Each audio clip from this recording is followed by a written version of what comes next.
आप यकीन नहीं करेंगे, शुरू के 60 लोग जो हैं वो तो फर्स्ट रैंक के ही काबिल थे। 2025 जैसा टफ तो नहीं था, पर 2024 जैसा इजी था।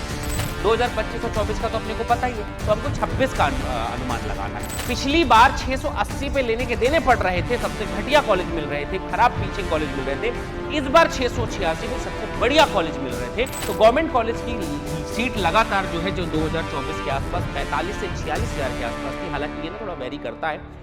हे एवरीवन, नीट का एग्जाम कंप्लीट हो चुका है और अब बच्चों को एक सबसे बड़ा सवाल है कि सर आप मुझे एक बात बताओ कि कितने नंबर आएंगे तो कितना रैंक आएगा, तो कितना सिलेक्शन हो जाएगा, कौन सा कॉलेज मिलेगा, इन सभी विषयों पे। तो इसके एक शॉर्ट वीडियो मैं आपको बनाता हूं कंपैरिजन करके कि हमने जो पिछले 3-4 सालों का अनुमान लगाया है, इस हिसाब से किस नंबर पे क्या रैंक होने वाला है, मतलब क्या सिलेक्शन हो सकता है, क्या क्या चीजें हमें ध्यान पे रखनी है। देखो देखो, अगर मैं सबसे पहले तुम्हें बताऊं कि दो डेटा आपको सबसे पहले मैं कंप्लीट कर देता हूं, ठीक है। दो डेटा कि इस साल कितने लाख बच्चों ने कोई भी कट ऑफ या कोई भी सिलेक्शन का जो रेशियो है वो कैसे डिसाइड होता है। तो सबसे पहले अगर मान लेते हैं कि अगर आपने कट ऑफ के बारे में सोचा, ठीक है, कट ऑफ मतलब वो सबसे कम नंबर जिस पे बच्चे का सिलेक्शन हो जाएगा, ठीक है। ये मैं ऑल इंडिया की बात कर रहा हूं, इसके बाद में स्टेट वाइज भी बात करूंगा, ठीक है। मैं ऑल इंडिया की बात कर रहा हूं कि ऑल इंडिया कट ऑफ क्या होगा। ऑल इंडिया कट ऑफ का मतलब होता है कि सबसे कम नंबर में सिलेक्शन जो होगा वो क्या होगा, ये चीज अपने को डिसाइड करनी है, ठीक है। अब इस नंबर पे हमको ये देखना है, तो ये कैसे डिसाइड होता है, इसके फैक्टर्स कौन कौन से होते हैं, मैं आपको ये बताता हूं। फैक्टर्स का मतलब सबसे पहला फैक्टर क्या काम करता है यहां पर कि एग्जाम का जो लेवल है, एग्जाम का जो लेवल है ये क्या चीज हो सकती है, ठीक है। ये हर साल ऐसी काम करता है। उसके बाद दूसरा चीज आता है नंबर ऑफ सीट, की सीट कितनी बड़ी है, कितनी घटी है, कितना क्या क्या हुआ है, वगैरह वगैरह। दूसरा जो है number of seat, number of aspirants, कि जो बच्चों ने एग्जाम दिया है वो बच्चे कितने पार्टिसिपेट कर रहे थे, इस बात का भी एक बड़ा मैटर करता है। जैसे अगर मैं फिलहाल ये तीन चीजों की बात करूं तो मैं कंपेयर करता हूं, जैसे मान लो मैंने सबसे पहले 2024 लिख दिया यहां पर, ठीक है, मैं ये ऐसे ही आपको समझाऊंगा। फिर 2025 कर देते हैं और फिर हम उसका अनुमान लगाएंगे 2026 के हिसाब से। और फिलहाल मैं पिछले 5-6 सालों से ये काम कर रहा हूं इसके ऊपर, और अभी तक लगभग लगभग हम गलत नहीं साबित हुए हैं। तो ये भी बात समझना, जैसे अगर 2024 के एग्जाम के लेवल को आप देखेंगे तो आप बहुत ज्यादा आप उसे इजी पाएंगे कि बहुत ज्यादा इजी पेपर आया था 2024 में। 2025 का पेपर को आप इसे हार्ड मान सकते हैं, क्योंकि इस साल कोई भी ऐसा बच्चा 720 में 720 नहीं आया था, जबकि 2024 में 60-70 बच्चे सेलेक्ट हो गए थे। बाद में फिर दोबारा एग्जाम हो गए, बहुत ऊपर नीचे कुछ हुआ था। 2026 का पेपर जो है थोड़ा सा इजी है, इजी टू मॉडरेट कह सकते हैं आप इसको, इजी टू मॉडरेट कह सकते हैं। इसका मतलब है कि 2025 जैसा टफ तो नहीं था, पर 2024 जैसा इजी भी नहीं था। मतलब बायोलॉजी को बनाने में टाइम लगा था, केमिस्ट्री थोड़ी सी लेंथी लग रही थी। मतलब इस बार जो सबसे ज्यादा बच्चा फंसा है वो बायोलॉजी में ही फंसा है। फिजिक्स तो बहुत ही इजी आ गया, केमिस्ट्री भी ऑलमोस्ट ठीक ठाक, थोड़ा ट्रिकी था, बट बायोलॉजी में बहुत ज्यादा फंसा है, बहुत ज्यादा टाइम लगा है, इसलिए इजी टू मॉडरेट हम इसको मानते हैं, ठीक है। नंबर ऑफ सीट की अगर अपन बात करें तो इसमें हम गवर्नमेंट की बात करते हैं, गवर्नमेंट कॉलेज की अपन बात करें तो गवर्नमेंट कॉलेज की सीट लगातार जो है, जो 2024 के आसपास 45 से 46 हजार के आसपास थी, हालांकि ये ना थोड़ा वेरी करता है, ठीक है। 2025 में यही सीट बढ़ के जो है वो 49 हजार के आसपास पहुंच गई थी, और इस साल 15 हजार सीट और बढ़ी है। तो अगर इन दोनों सीट के हिसाब से अगर अपन देखेंगे तो 15 हजार सीट और बढ़ी है। तो क्या ये बहुत बड़ा मैटर करता है, क्योंकि 22 लाख बच्चों ने 15 हजार सीट जो है कंपैरिजवली जो होती है वो बढ़ गई हैं इंडिया में, ठीक है। 15 हजार सीट बढ़ी 2025 के कंपैरिजन में। 2025 और 24 का तो अपने को पता ही है, तो हमको 26 का अनुमान लगाना है इसके कंपैरिजन में, ठीक है। यहां पर भी ये अगर ये एक सीट थी यहां पर ज्यादा, तो यहां पर डबल सीट थी, और यहां पर और सीट उसी क्रम से बढ़ी है। मतलब इससे 15-20 हजार इसमें बढ़ी थी, इससे 15-20 हजार अब और बढ़ गई है। नंबर ऑफ एस्पिरेंट्स की बात करें तो 2000, जब हम 24 का एग्जाम दे रहे थे तो यहां पर लगभग लगभग 25 से 26 लाख बच्चे एग्जाम बच्चों ने दिया था। पिछले साल जो है वो भी 20-22 लाख बच्चों ने एग्जाम दिया था। एग्जैक्ट थोड़ा सा डेटा अभी ऊपर नीचे है इस पे, 22 लाख बच्चों ने, और इस साल भी 22 लाख बच्चों ने एग्जाम दिया है, ठीक है। पिछले साल में भी थोड़ा 22 से 24 के बीच में था, ठीक है, 22 से 24 के बीच में था 22 लाख। अच्छा, ये नंबर ऑफ जो फॉर्म है वो अलग होता है कि नंबर ऑफ फॉर्म कितने बच्चों ने फिल किया और अटेम्प्ट कितने किए। 22 लाख में भी से मैक्सिमम बच्चों ने, इसमें से 19 लाख बच्चों ने, इसमें 20 में से 21 लाख बच्चों ने लगभग इस साल भी बैठे ही हैं। 1 आध लाख बच्चों ने एग्जाम अभी नहीं दिया है, फॉर्म फिल किया बट नहीं दिया एग्जाम। तो ये इसमें कॉन्सेप्ट बनता है कि इस साल जो है वो 22-24 लाख बच्चों ने एग्जाम दिया, इस साल जो है 22 लाख बच्चों ने एग्जाम दिया, इस साल जो है 21 लाख बच्चों ने एग्जाम दिया। तो इस एग्जाम के पैटर्न के आधार पर अब हमारे पास एक्सपेक्टेड स्कोर क्या होगा 2026 का, ये एक बार निकाल के देखते हैं। अब समझने की कोशिश करिए हमारे पास मार्क्स रेशियो क्या हो सकता है।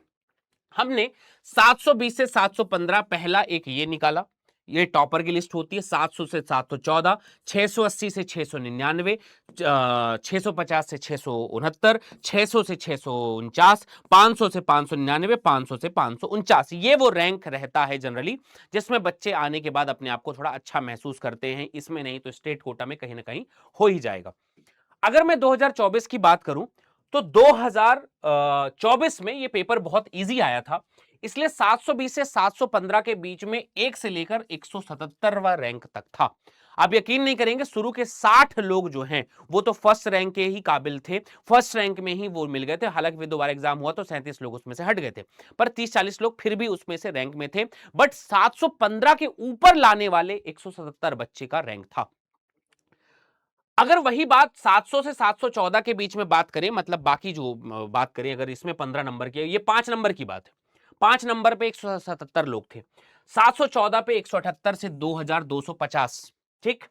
680 से 699 सीट जो है वो उसके बीच में रैंक जो आता था वो 2251 से 8000 के बीच का रैंक आया। 650 से 669 नंबर अगर आप लेकर आए थे 2024 में तो आपका 8000 से 29000 के बीच का रैंक आया। 6000 से 600 से 649 के बीच में 29000 से लेकर 76000 तक का रैंक आया।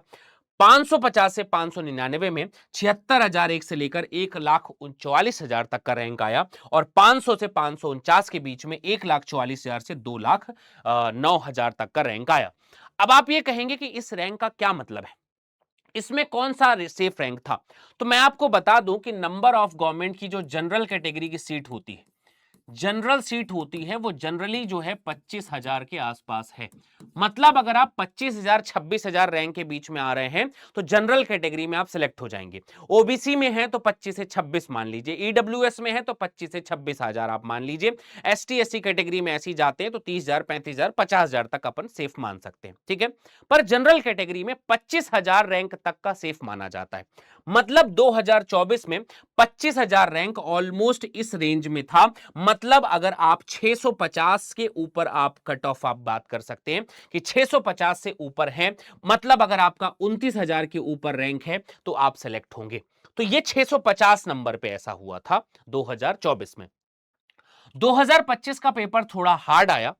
इसमें 720 से 715 के बीच में कोई नंबर नहीं आया, 700 से 714 के बीच में कोई नंबर नहीं आया। मतलब ऊपर का सबसे बड़ा टॉप लिस्ट जो है वो हट गया। मतलब जो शुरुआत में 2250 बच्चे जिस रेंज में थे नंबर के, उस रेंज को ही हटा दिया। टॉपर आया 680 से 699 के बीच में और वो आया था 686 नंबर का। अब सोचो जब 686 पे टॉपर था तो उस समय 680 से 699, मतलब इस 20 नंबर के बीच में 1 से 200 रैंक तक आया। मतलब पिछली बार 680 पे लेने के देने पड़ रहे थे, सबसे घटिया कॉलेज मिल रहे थे, खराब पीछे कॉलेज मिल रहे थे। इस बार 686 पे सबसे बढ़िया कॉलेज मिल रहे थे 2025 में।